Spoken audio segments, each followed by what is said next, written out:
बिहार में का है? बिहार में का है? बाबा का दरबार है, जातिवाद का शिकार है। बाबा का दरबार है, जातिवाद का शिकार है। बागेश्वर सरकार है, बिहार में का है? बाबा का दरबार है, जातिवाद का शिकार है। बागेश्वर सरकार है, बिहार में का है? ना घर द्वार है, ना घर द्वार है, किसानों में हाहाकार है। ना घर द्वार है, किसानों में हाहाकार है, क्योंकि बागेश्वर सरकार है। बाबा का दरबार है, बागेश्वर सरकार है। सभी साथियों को नमस्कार। आप देख रहे हैं आईना प्लस। मैं पंकज कुशवाहा। वीडियो आने में थोड़ी देर होती है, लेकिन मेरा कोशिश रहता है कुछ अच्छा चीज़ लेके आऊँ, कुछ अच्छी बात मैं आपको बताऊँ, आने की वो मुद्दा की बात बताऊँ जहां अभी तक किसी सत्ता और व्यवस्था का नज़र नहीं जा रहा हो। वहां पहुंचेगा आईना प्लस। आईना प्लस सच दिखेगा तो बोलेगा। साथियों, एक बात, बिहार में चल क्या रहा है और बिहार की राजनीति में भी चल क्या रहा है? जिस बिहार ने महात्मा बुद्ध दिया, सम्राट अशोक दिया, महावीर दिया, आर्यभट्ट को दिया, गुरु गोविंद सिंह को दिया, चाणक्य दिया और माता सीता को दिया, उस बिहार में चल क्या रहा है? सोचने वाली बात है और समझने वाली बात है कि इतना समृद्ध और संपन्न राज्य होते हुए भी भारत के सभी राज्यों के एक निचले पायदान में क्यों खड़े हैं? एक समझने वाली बात है, एक सोचने वाली बात है। चलिए आगे मैं बात करूं, उस राज्य के ज्वलंत मुद्दों पे कोई चर्चा ही नहीं करता। क्या है ज्वलंत मुद्दा, क्या आप जानते हैं? क्या अब किसी इस मुद्दे पे कभी सत्ता में बैठे सत्ताधीश और व्यवस्था में बैठे व्यवस्थापक ने कभी चर्चा की? कभी बिहार के दौरे पे आए बाबाओं ने इस पे चर्चा किया? क्यों नहीं किया? जिस बिहार ने पूरे देश को, एक पूरे विश्व में भारत को एक सर्वोच्च स्थान पे ले जाने का एक नाम दिया, काम किया, उस बिहार आज इतना पीछे क्यों? आइए मैं पूरी तरह से एविडेंस के साथ, प्रूफ के साथ दिखाने का कोशिश करूंगा कि मैं पिछले सप्ताह लगभग 12 दिन से ऊपर 12 दिन में बिहार दौरे पे था। कई पंचायतों का मैंने भ्रमण किया। मैं उस गांव पे गया और गांव के बारे में जानने का प्रयास किया कि बिहार के गांव के लोग कैसे रहते हैं।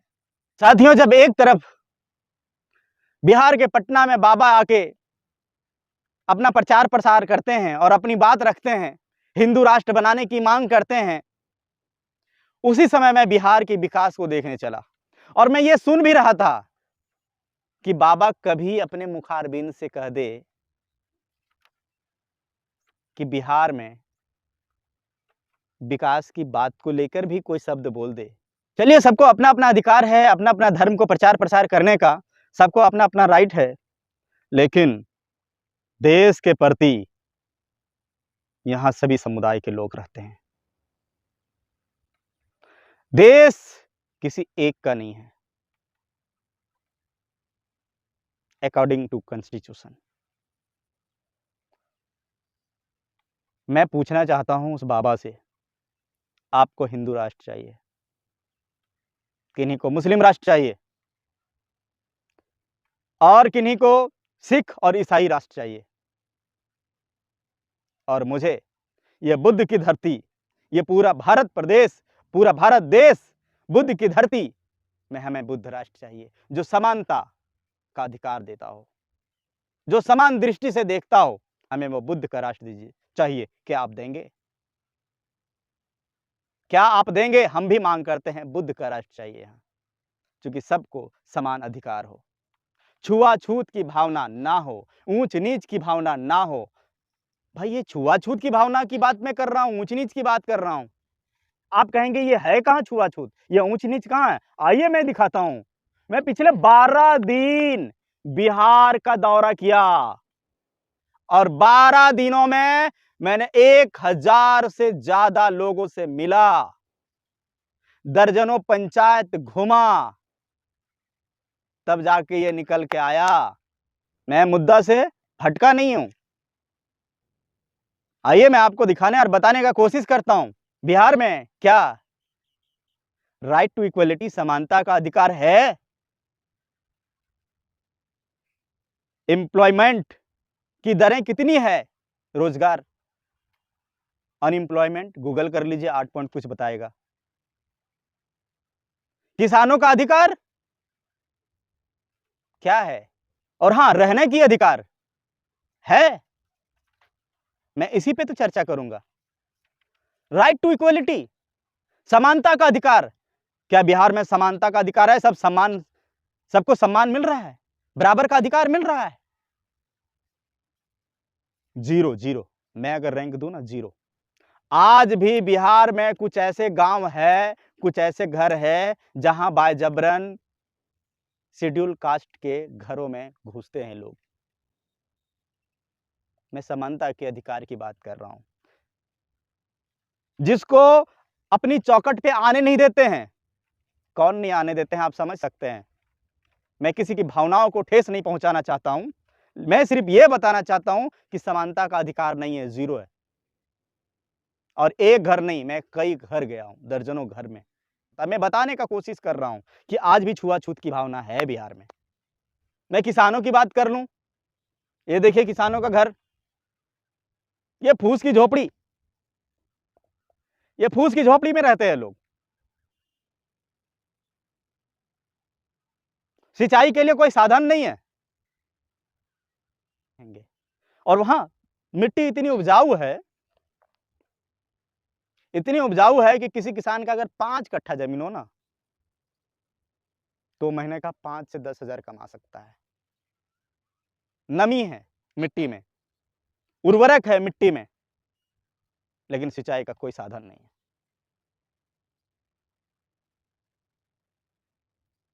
मक्का, गेहूं, बाजरा, खैनी, तंबाकू वगैरह की खेती होती है यहाँ।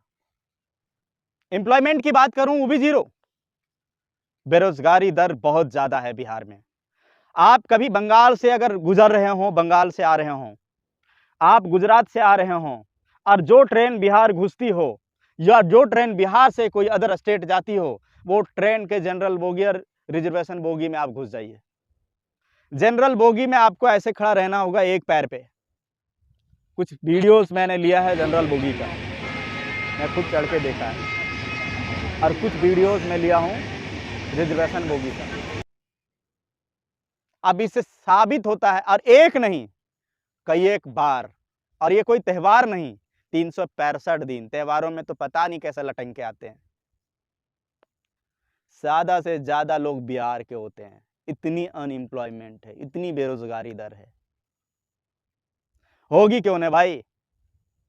सीतामढ़ी का जो रीगा मिल्स है, शुगर फैक्ट्री, शुगर मिल, हमको लगता है बिहार में कई मिल्स बंद पड़े हुए हैं।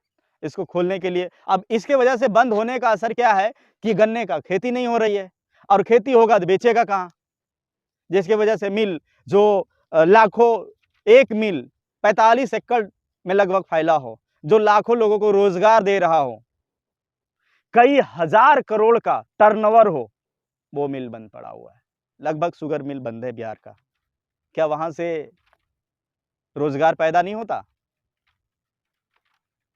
और इस तरह से कई चीजें हैं जो कल कारखाने बंद कर दिए गए हैं, या फिर उसको आगे बढ़ाया ना गया हो। मैंने जब एक किसान से बात किया ना, मेरा रूह कांप गया। छोटा सा क्लिप आप देखिए। शिकारी भगत ना, अच्छा, क्या करते हैं आप? यही खेती मजदूरी, मतलब अतिया बढ़िया जोते, मतलब यार अपना कितना खेती होगा? एक वो धूप नहीं है जो एक धूर भी नहीं है, नहीं। घर भी बस यही झोपड़ी है। यही झोपड़ी है। और इसको देख के आप समझ सकते हैं कि इसका घर को देखिए, इसके रहन। और इस गांव में लगभग 80 घर है, और 80 घरों में से थोड़ा बहुत, अगर किसी के पास 5 या 10 कट्ठा अगर जमीन होगा ना, तो 5 घर में होगा, 75 घर झोपड़ी, बस इसी तरह। 5 घर ऐसा होगा जिसका छत थोड़ा बहुत होगा, वो भी बढ़िया से नहीं, और 75 घर ऐसा है जो बस इसी तरह फूस में है। शेड्यूल कास्ट एरिया तो पूरी तरह से झोपड़पट्टी में बसता है, जिसको स्लम एरिया बोला जाता है लोगों के लैंग्वेज में। वो स्लम एरिया आपको बिहार में देखने को मिलेगा। क्या गलती है उसकी बताइए? मैं बाबा से कहना चाहूंगा कि बाबा एक वर्ड आप बिहार के इस मुद्दे को लेके बात कर लेते ना। सरकार तो ध्यान नहीं दे रही है, चाहे वो केंद्र की हो या राज्य की हो। रास्ता तो बहुत अच्छा चकाचक बिहार में है, लेकिन विकास दर 0। इस पे भी बाबा बात कर लेते ना, लेकिन नहीं बात किए। साथियों, मुद्दा क्या है? मुद्दा पे देखिए, शिक्षा दर क्या है। मैं जब एक गांव घुसा ना, कई गांव में से एक गांव जब गया, 5वां से ज़्यादा कोई पढ़ा ही नहीं है। क्यों? सरकारी स्कूल संचालित है जैसे तैसे 5 तक। उसके ऊपर क्लास करने के लिए लगभग 4 से 5 किलोमीटर पैदल चलना पड़ता है, जिसकी वजह से 5वीं से आगे कोई पढ़ ही नहीं पाता है। ये बच्ची क्या कह रही है, सुनिए। कितने पढ़ी है? पढ़ाई वगैरह करबे नहीं की है। काहे? 5वां तक की, उसके बाद नहीं की। काम हुआ? कितना पढ़ी है? 5वें पढ़ी। आप अंदाजा लगाइए। और इस तरह के जितने भी गांव मैंने घुमा, जितने भी लोगों से मैंने मिलने के बाद एहसास हुआ कि आज भी बिहार डेवलप को लेके बहुत पीछे है, और इस पे राज्य और केंद्र सरकार को पहल करनी चाहिए। सिर्फ सत्ता के लिए ही नहीं भाई, केंद्र में तो आपकी सत्ता है और ये पूरे राज्य, पूरा देश तो आपका है। आप तो पहल कर सकते हो। ऐसा नहीं कि डबल इंजन होगा तो ही आप पहल करेंगे, तो ही आप विकास की गति को आगे करेंगे। गंगा को साफ करने से नहीं होगा, गंगा मैली नहीं है। साफ करना होगा, इस गांव के किसानों की विकास दर को बढ़ाना होगा। ये छुआछूत की भावनाओं को दूर करना पड़ेगा, तब हम समृद्ध बिहार और समृद्ध भारत बन पाएगा। तब हम कहलाएंगे सोने की चिड़िया वाला देश। इस पे आप चर्चा करें, इस पे आप बात करें। साथियों, फिलहाल इतना ही। वीडियो अच्छा लगे तो लाइक करिएगा, शेयर करिएगा, और चैनल में अगर नए हैं तो सब्सक्राइब जरूर करिएगा, ताकि मुझे भी मोटिवेशनल मिले। और यह वीडियो को बिहार सरकार तक पहुंचा दीजिए, केंद्र सरकार तक पहुंचा दीजिए, बाबा बागेश्वर तक पहुंचा दीजिए कि आपने इस मुद्दे पे क्यों नहीं बात किया। मिलते हैं नेक्स्ट वीडियो में। राम राम, दुआ सलाम, जय हिंद।